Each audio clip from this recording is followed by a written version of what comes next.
It is Locked On NBA Game Night for the night of Tuesday, March 11th. Coming up, the Pacers and Bucks play one of the most fun games of the year. Tyrese Haliburton caps it off with a thrilling 4-point play. Plus, the Cavaliers extend their win streak. The Pelicans show why they have a bright future. And we look ahead to Wednesday night's potential NBA Finals preview between the Celtics and Thunder. Let's jump in. When that final buzzer rings, you know it's time for Locked On NBA Game Night. All the post-game reactions to every game across the league, every single night, with insights only the hosts at Locked On can provide. It's the true NBA fans' one stop for all the action. Every game, every night. It's Locked On NBA Game Night. Tipping off now. Welcome to Locked On NBA Game Night. Every game, every night in 30 minutes. Wes Goldberg here with Tony East. However, you might be tuning in on YouTube or your favorite podcast app. Thanks for making Locked On NBA your first listen every day. Great show for you today. We'll get to another Cavaliers rally and a potential NBA Finals preview here in a second. But let's start in Indianapolis, where the Pacers and the Bucks played one of the best games of the season, Tony. 21 lead changes, including on the game winner. The Pacers had the ball with 3.9 seconds to go. They ran a play straight out of the 2020 Chiefs playbook. 4 players lined up in the backcourt on the inbound. They basically ran 4 verticals, but with Tyrese Haliburton running like a wheel route to the sideline, he catches it on the run, makes this crazy three-pointer while moving to his side, gets fouled by Giannis on the shot. Officials aren't sure if he was inbounds. They go back to the review. He was inbounds. He makes the free throw to complete the 4-point play. The Pacers get the win. But let's go back to the game winner. Tony, you were in the arena for this one. I am so jealous of you. What was it like when he hit that shot? Yeah, top 2 or 3 regular season game I've been at. Top 5 game I've seen. In terms of individual shots, it's I think DeRozan hit a half court. I mean, that doesn't matter. Yeah, it was insane. I mean, one of the coolest things to be at and see. And you know, I don't want to get too in the Pacers lore of weeds, but like to have Reggie Miller on the call in Indy too, like added to it a lot because he's the guy who has those moments in Pacers franchise history. And like while they're reviewing the fouling out of bounds, Haliburton's dad gets up, walks all the way over to the TNT booth and is high-fiving Reggie Miller up to the side of the court. Reggie stood up like it was just sick. And like he couldn't see the rim. I don't know how he got that off over Giannis. You know, people were impressed by the play, and they should be. It's very cool. They put that in last year in the playoffs. That's the 4th time I've seen them do that. And it's really good because when you're moving at that speed, you're getting a 3 up, which is hard to do. Like teams want to intentionally foul. And so they executed it perfectly. Haliburton said he never makes that shot when they practice it. Drilled it and got fouled by Giannis. Place erupts. And then the length of review to hit the free throw after, like he had a pressure buildup of like 7 minutes or something. It was unbelievable. And they almost choked. Like they gave him a 7-0 run and a minute and a half before that. It was absolutely spectacular. And I have no idea how he made it. I have no idea. I mean, you're right. They did almost choke. They had the biggest lead of the game was Pacers by 11. That was in the fourth quarter. It was sort of the first half of the fourth quarter. And then Giannis checks back in. The Bucks come back between Giannis and Dame. They're just doing their 2-man game stuff, and they come back. And then we just have more lead changes.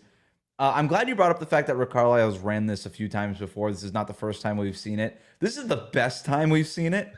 Yes. I don't know. Maybe practice makes perfect here, but Haliburton making that shot, you mentioned that he doesn't usually make it in practice. He wasn't really making anything in this game. 4 of 11 overall, 1 for 5 from 3-point range before that shot. And that's just what a star player does, man. Like he just rises to the occasion. I thought it was interesting on this sort of the play. Again, they remind me of a football team almost all the time. I even wrote something last year about how Tyrese Haliburton is a star quarterback, and you just got to get that guy receivers, and you got to kind of play to his style. And you've got those 3 guys, one of which is Pascal Siakam, just running, again, that vertical route. And Haliburton starts closer to midcourt and then does a wheel below those 3 guys and then starts going over the sideline. And it creates just enough confusion there where guys on the Bucks are pointing and like, you get him, whatever. And Siakam actually nudges Giannis just a little bit, just enough for Haliburton to get that sliver of space he needed to get that off. Out of 100 times, I think you hit it once, and he hit it the one time. It was absolutely crazy. Yeah, I don't think he could see the rim. Like Giannis is huge and right in his face. The thing that makes the play work is they cover it like you should, where you're on your guy. So you can't switch when they're all crossing each other because you're backpedaling. So if you switch, you're just going to get beat to the rim. And that's kind of okay, but then you're giving up something. Like if you watch the play back, Giannis is guarding Miles Turner. And so he rushes out to defend Haliburton. And like if the Pacers were down 2, Miles Turner is wide open under the basket as the shot goes up because someone had to be open the way it shook out and the Bucks messed it up. And yeah, you're right. Like Haliburton wasn't shooting very well to that point in the game. This was his first game back from a 3-game absence with a strained hip flexor. And like he mentioned that he was on like kind of a minutes limit in this game. And statistically, he had 10 assists, but his teammates all were really upset with themselves because they missed a billion shots off his passes in this game. But I mean, if you watch it, he passed up at least 3 very open layups. Like in this game, like he was not quite all there in the supremacy of Tyrese Haliburton scoring games, even though the passing was still very good. And so for him to take that and have that kind of moment, like there's so many lore things with this kind of shot too. The other signature shot of his career is on that exact same hoop against the Bucks in the playoffs last year in game 3 when he hit the game-winning floater in overtime and got fouled too. It just, I can't even explain it. It was just kind of like all these little things that stacked up to make it like the perfect Pacers-y shot in that moment. It was really cool to be there and to see that. And I was trying to stack up like the best shots I've seen or the best regular season games I've been in. I was having trouble coming up with too many above it. It's Haliburton's best shot, no? Yeah, the other one was not as impressive of a shot, but it was the floater, and it was in the first round. But it was a playoff game, which certainly adds to it. Regardless, it's those 2 as 1 and 2. I think you were probably at 3 in Miami when he had 44 around Christmas. Yeah, I try to forget that one, but you're right. Basically from the logo there, right? So, that's up there too. So they leave 3.4 seconds on the clock, which, again, everything about this was insane because by the time you blinked, Haliburton had made the shot. They go to review. He's at the free throw line. They put more time on the clock. I think it was 3 seconds initially. It goes up to 3.4. Giannis gets the ball on the inbound. He takes sort of this running, leaning three-pointer. I think it hit the front of the rim. Did you think that was going in? Was the arena just silent in that moment? I can't even describe it. Like the Pacers entered this game, they had lost 3 in a row and they played Monday night. So this was a back-to-back and they were like pathetically bad Monday night. And so something in my coverage brain was just like, oh, it's going in. Like this would be the most poetic, like kick you while you're down shot ever to go through that euphoria and just have it ripped away. I did actually. Because that's the perfect guy for it because his stride is so long, right? That he just has to dribble twice and he can make it. And watching it on TV, he looked confident going into that too. He was like, "I got this." Which was interesting. One of the interesting subplots of this game was like Giannis killed the Pacers on New Year's Eve, and in this game, when he would get doubled, he was getting off the ball so fast. He was never really like aggressive or powerful, and I think that helped the Pacers. Like Giannis is kind of a pass first guy. Like that moment was the most power and kind of gusto he showed, and he didn't score. He didn't score at all in the fourth quarter, but he had the 3 assists. Yeah, he was passing pretty well. Like I think he set up the Gary Trent 3 that almost made it a crazy Bucks comeback. Right, like he played well. I'm not trying to get rid of it, but to see him actually have some urgency there, I was like, oh man. I thought Siakam's defense on Giannis was fantastic. Yes, very good. Game. Siakam had a double-double by halftime. Yes. I mean, Haliburton's going to get the story because he hit a ridiculous shot, but Pascal Siakam's always been a lead by example guy, and he said at the game that he came in with this focus on rebounding, and he was awesome in this game. They don't win without him. He carried them for a lot of the game. Yeah, he was their best player. You got contributions up and down the rest of the roster. I really liked what we got from Benedict Mathurin for the first half of this game too. But zooming out, looking at the Eastern Conference standings here, both teams are 36 and 28. The Pacers getting this win is a big deal because it keeps their chances of tying the season series alive. They play against Saturday night. So this could potentially go to a 2-2 series tie. Actually, the Pacers would clinch a better division record too if they win Saturday. So they would get the tiebreaker. Yeah, that game is for that tiebreaker, which is also makes the shot even a bigger deal for the Pacers. Yeah. Who do you think needs the 4 seed more between Milwaukee and Indiana? Yeah, I know Detroit is also in the mix. Detroit's in the mix too, and they're playing really well. We'll get to them later. Yeah, the Pacers did not lose a home game in the playoffs last year till the conference finals, right? So it's very easy to say them. They won 1 home game against the road game against the Bucks and 1 road game against the Knicks. That's all they needed. But it's very helpful is what I'm intending to get at here. So part of me wants to say, especially if Giannis is healthy this time, that the Pacers should want it more or probably need it a little more, but it's hard to, it's just, I think, I mean, you studied the East. Like, I think anyone would be happier to be 5 than 3, like avoid Boston. Right. It's tricky to say, but I think the Pacers is the answer. I think the Pacers need it more. Mostly because I expect Giannis to always be Giannis, and I expect Damian Lillard, one of the great playoff performers of our generation, to be Damian Lillard. But with the Pacers, at least this season, Haliburton has been a very different player at home than he's been on the road, right? That's true. Putting all NBA numbers up on the board when they're at home. On the road, not so much. And so, I think probably home court a little bit more important to the Pacers. We'll see Saturday. That's a game to circle on the NBA calendar. Meanwhile, the Cavaliers nearly saw their 14-game win streak come to an end. Instead, one of their stars stepped up as they mounted a huge comeback. We'll tell you what happened in the game and react to the rest of a fun night of hoops after this. Today's episode of Locked On NBA Game Night is brought to you by Wayfair. Your home should reflect your style, and with Wayfair, it's easier than ever to make that happen. Whether you're looking for a simple refresh or tackling a big home project, Wayfair has everything you need in one place. Wayfair's huge selection makes it easy to find the perfect piece, no matter your space or your budget. From cozy furniture and stylish decor to kitchen essentials and outdoor must-haves, Wayfair has it all, and at prices that fit your budget. I was looking for a TV stand for our living room in our new apartment a few months ago, and Wayfair had so many stylish options and great prices. The site made it simple to compare styles. My order arrived fast and with free delivery. I was surprised to find everything from storage solutions to patio decor, making it my go-to for all things home. Head over to wayfair.com and find everything that's just your style today. That's Wayfair, WAYFAIR.com. Wayfair, every style, every home. Today's episode is also brought to you by TurboTax.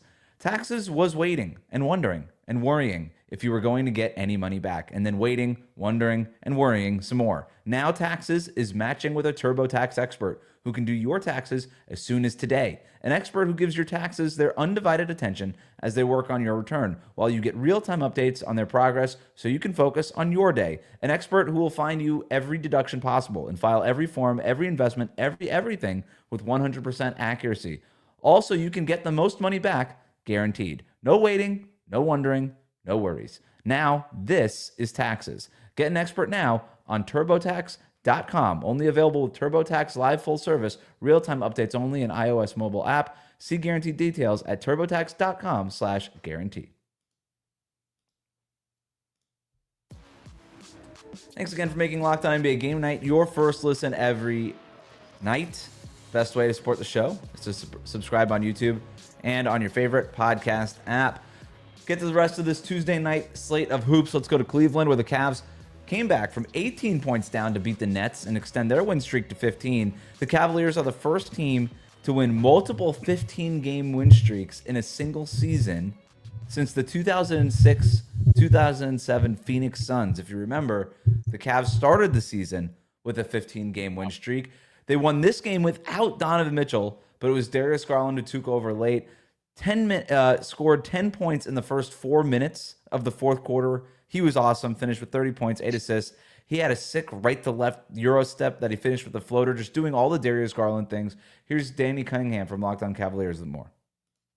Danny Cunningham here at Rocket Arena after the Cleveland Cavaliers win their 15th straight game, beating the Brooklyn Nets 109-104. Let's talk about this one for 94 feet. The Cavs, once again, as we've seen them routinely do against lesser teams lately, fell behind. They were down by as many as 18 points against Brooklyn on Tuesday night. Now, Donovan Mitchell didn't play, Ty Jerome didn't play, DeAndre Hunter didn't play, so this was not a full-strength Cavs team, but they didn't look very good for the first 2.5 quarters of this game, and then things started to flip, and the Cavs started to cut into Brooklyn's deficit, and then Darius Garland had a fantastic fourth quarter tonight. He had 18 of his 30 points in the fourth quarter, really helped bring the Cavs back, the best basketball he's played lately, because he has not shot the ball that well since that hip injury he suffered against the New York Knicks a couple of weeks ago. Jarrett Allen was also fantastic in this game. I thought he was the best player from start to finish tonight. He deserves a lot of credit. Evan Mobley, I thought, had a really good night as well. But the Cavs are now 55-10. They've won 15 straight games for the second time this season. They look to make that winning streak 16 games on Friday night in Memphis. I'll talk to you then. Yeah, they were 40-10. Now they're 55-10, Tony. This is crazy. But I do want to zoom out and talk a little bit more about Darius Garland, because everybody talks about how much Donovan Mitchell has sacrificed in terms of his own numbers and things like that. What about Darius Garland? This guy was an all-star 3 years ago. Then they trade for Donovan Mitchell. He goes 2 years without making it before he makes it again this year. I think it's easy to forget how good Darius Garland is.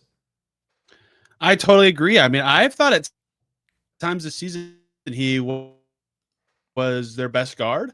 Like the way he's just been able to handle, score, initiate, and when you have that kind of pull-up three weaponry, you're just so good. And we all kind of are guilty of forgetting how good he is because he was an all-star so long ago. And the jaw injury just messed with his grip, and he's dealt with all this stuff. But he has been lights out for them. And unfortunately for him, like his worst game was that game they played against Boston on national TV where he couldn't make anything because he's been so steady for them. The rest of the season, I'm glad he got to have like a nice moment game, even though no one saw it because they were playing the Nets. I don't want to butcher this stat. I don't want to speak for the Cavs. But Wes, I believe I read this earlier today. They have 55 wins, which is insane. I think 42 of them are on win streaks of 10-plus games.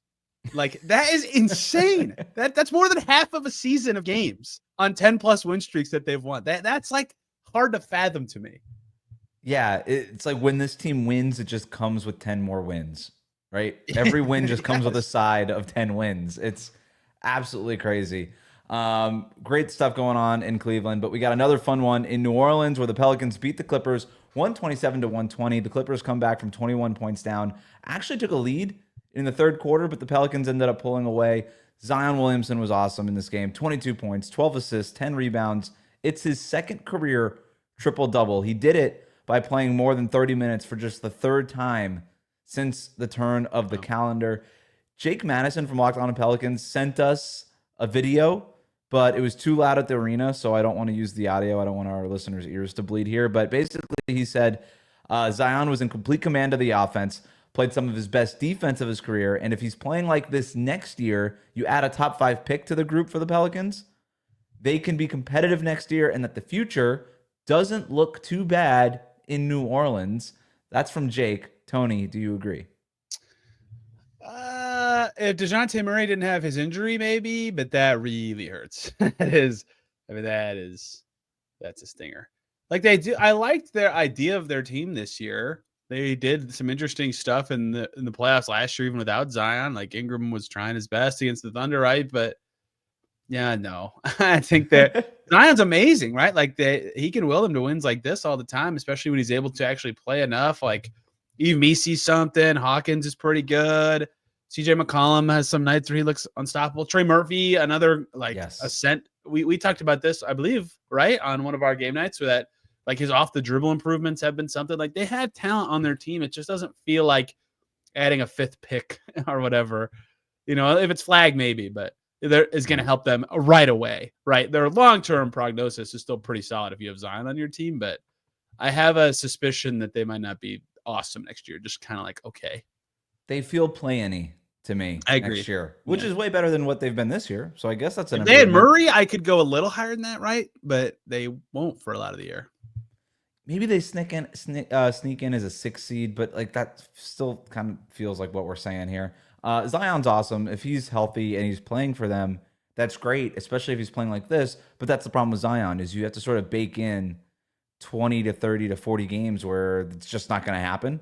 And that's sort of the biggest shaky thing with the New Orleans Pelicans. But Trey Murphy has been sensational. And between him, Zion, and a top 5 pick, you could sort of look and see, okay, that could be a big 3 of the future. But well, hold on.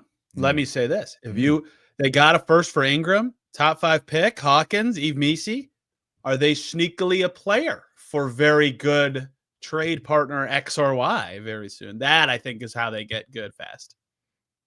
How does Kevin Durant feel about New Orleans?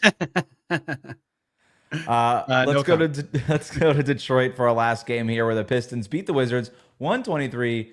to 103. Not much to take away from here other than the Wizards stink and the Pistons are really good. Cade Cunningham finishes with 27 points, 10 assists, and 8 rebounds. I want to talk about this, though, Tony. Cade's a shoo-in for an all-NBA team. Yes. He is 10th in the NBA in points among qualified scorers, 3rd in assists, and everything that we always thought was the theory of Cade Cunningham has sort of crystallized into the reality of Cade Cunningham. He's sensational. I was kind of in pencil doing my All-NBA ballot today, my fake ballot, and I have him on my second All-NBA team.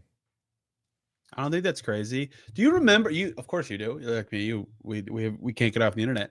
Like when he was on the select team 2 summers ago for Team USA, and everybody was like, "Oh my God, Cade looks amazing! Like he's busting everybody up. He looks better than the World Cup team." And then last year, everybody was really high, and then they started 2-1. And everyone's like, "Here comes Cade," and then he got hurt, and they weren't very good, and they lost 1 billion games in a row. And so everybody kind of forgot that there was that moment where he was playing with other star players, and was like, "Oh boy, here he comes." And so now that they have other guys who can actually put the ball in the basket when he passes it to them, and they've gotten defensive improvements from Duran and Beef Stew recently, they're a real team, and they can actually accentuate what he does at this level. He's amazing, man. He's really good. Jumbo creators are super hard to guard, and the Wizards can't guard anybody, even not good players. So a great night for him to go a little crazy. Kirk Goldsberry from The Ringer had this stat today. I just wanted to read it because I thought it was bananas. Malik Beasley has taken nearly 100 more catch-and-shoot three-point attempts than any other player in the NBA this season. And he's making more than 43% of 467 catch-and-shoot attempts. And a quarter of those are just from Cade Cunningham passes. Absolutely I think I saw that his volume per minute or per possession or something is only been matched by Steph ever. That's crazy. That's unbelievable. Wild. It's absolutely wild. Shout out to Malik Beasley. We've got one of the biggest games of the season and a potential finals preview on deck for Wednesday night. We look ahead to the key matchups and biggest questions after this.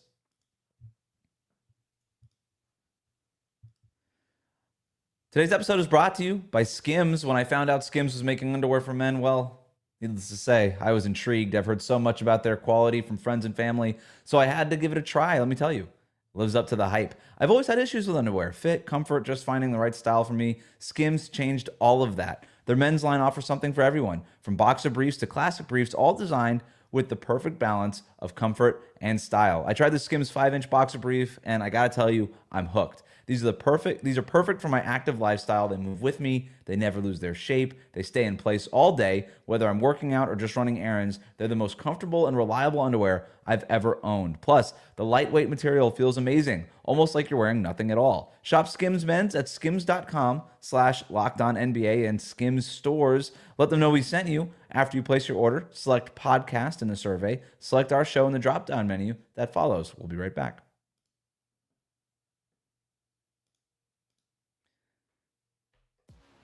Thanks again for making Locked On NBA Game Night your first listen every day. Thanks for subscribing on YouTube, following us on your favorite podcast app. Let's look ahead to Wednesday night. The Thunder go to Boston to play the Celtics tonight. Games on ESPN. It's one of the biggest games of the season, Tony.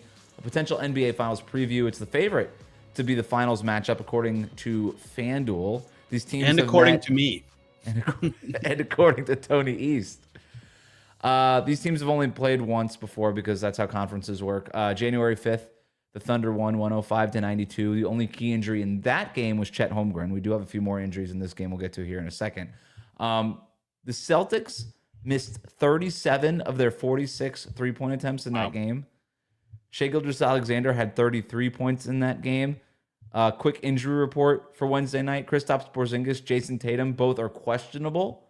And Jalen Williams for the Thunder has already been ruled out. But looking ahead to this game, let's hear from John Corrales from Locked On Celtics with what he's looking forward to. This game against OKC is interesting because it represents the best and the worst of the Celtics. That first game was their best half of the season in the first half and maybe their worst half of the season in the second. So they're going to be motivated to kind of prove that they can put both halves together and that they are the team to beat in the NBA. Now, the possibility of both teams being shorthanded exists, but I think for the Celtics, the keys still remain is to use their size. Size bothers the Thunder, but the Celtics can't get bothered by the Thunder's physicality. I think they do have the potential to get kind of caught up in what was a foul and what wasn't a foul. And they shouldn't. They're going to get fouled. The Oklahoma City Thunder will foul the Celtics, and the Celtics just have to understand that they're not all going to get called. This is playoff basketball type officiating that they're going to get, and they need to play through that. Jason Tatum's passing is at a different level this year, at this point of the year, than it was earlier in the year. So if he can manipulate the game a little bit better than he has had in that game, I think that will be a huge key for the Celtics. And going double big is a big part of this for the Celtics. They've been really good at double big lineups. They've protected the rim very well. Obviously, we know Shai Gilgeous-Alexander is going to get to the rim and try to get to the rim and try to draw fouls and all of that stuff. So if they can protect the rim well, that's going to work out well for them. So the Celtics have what it takes, and they've gotten some big performances from a lot of guys. So if that continues, obviously that's a big help. But they are going to be motivated. They're going to want to prove that they're the cream of the crop in the East. Don't tell John that the Cavs have won 15 in a row. But well, you know what's funny though that you say that, because like the Celtics are the reigning champs, but I almost feel like they have more to prove in this game than the Thunder. That like I said out loud, I'm like, there's no way, but doesn't it feel that way a little bit? It does. It does, because they lost pretty handily the last time that these teams met. And it feels like it's been a while since we've had a signature Boston win or a signature Boston stretch or a signature Boston. Like the Thunder had that signature win over the weekend against the Nuggets, and I guess nobody really cares that then they lost to the Nuggets the next night because they won the first one, and that's all that anybody cares about. And they've had some of these big moments, and they're exciting, and we're starting to talk about them now. Cleveland obviously winning 15 in a row for the second time this year. It just doesn't really feel like we've seen it from Boston, but you look at their record, you look at their stats, they're still an elite team. Yeah. What are you looking for, though, in this matchup? Yeah, to just like wrap up that in my brain, like if they win, and I probably have them as a slight favorite in my head, it's just kind of like their proof of like, hey, like we're still the guys, like it's us. And I think that that's totally true. Yeah, no J-Dub really stings because the Celtics defense, like at its absolute apex, is just crazy. And I really like watching Shai the first time they played, and I want to see how he can kind of wiggle and get everyone else involved. The star player part of it's really interesting. The other part of it that I think will be fascinating is, look, this is not the flashy player that everybody wants to see, but Aaron Wiggins is on like this unreal ascent right now. Like he's been playing so good. If he can do that in a game where J-Dub is out and keep just making everything and like actually having some off the dribble juice, that would be a telling sign for the Thunder of like, oh, we got something with this kid who can be a real part of our future. So obviously if Shai's able to be Shai and get a bunch of points against the Celtics defense, that bodes well for the Thunder in this game and in a postseason setting. But if they can find a player B, even without J-Dub, I think that would be telling as well. Yeah, the first thing I'm kind of watching in the opening minutes of this game is how does Boston defend Shai? Yeah. They primarily used Jaylen Brown and Drew Holiday in that first matchup, and it didn't work. According to NBA matchup data, Shai went 8 for 11 against Jaylen Brown and Drew Holiday, created 44 team points in about as 40 possessions during that. It didn't work. Their best guy was actually Derek White, who held Shai to 1 for 6 overall. But again, that's small sample size, one matchup. I don't think they'll start with Derek White on Shai Gilgeous-Alexander. I still anticipate that they'd probably use the size because of the length that Shai has, but who knows? I think Joe Mazzulla is sort of a live wire, can kind of just do anything. And that's sort of the other part that I'm watching. Put Sam Hauser on him, Right. Just throw him off, right? I don't know. I think Mazzulla and Dagnall are both kind of game to do something weird in this game. But at the same time, do they both of these guys know what's up? Do they hide some of their more interesting stuff in anticipation of this potentially being the NBA Finals matchup and just sort of play it straight up? I think that's another thing to watch here. Yeah, and one more thing that I want to talk about that you mentioned, no Chet the first time. This would be a game for them to really explore Hartenstein Chet together, especially if Porzingis can't play. Like they haven't gone to it a ton, but I watched a clip of Dagnall talking about they need to know what that is or what it can be for a postseason setting. Like being able to go that unique against Boston, because they very rarely go Porzingis other big, if ever, and they have tall wings, but like that's just a different kind of matchup.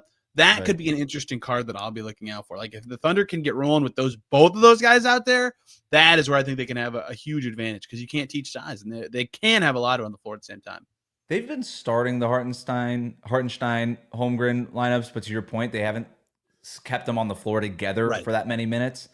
And the Celtics will start Horford and Porzingis when one of Tatum or Jaylen Brown is out.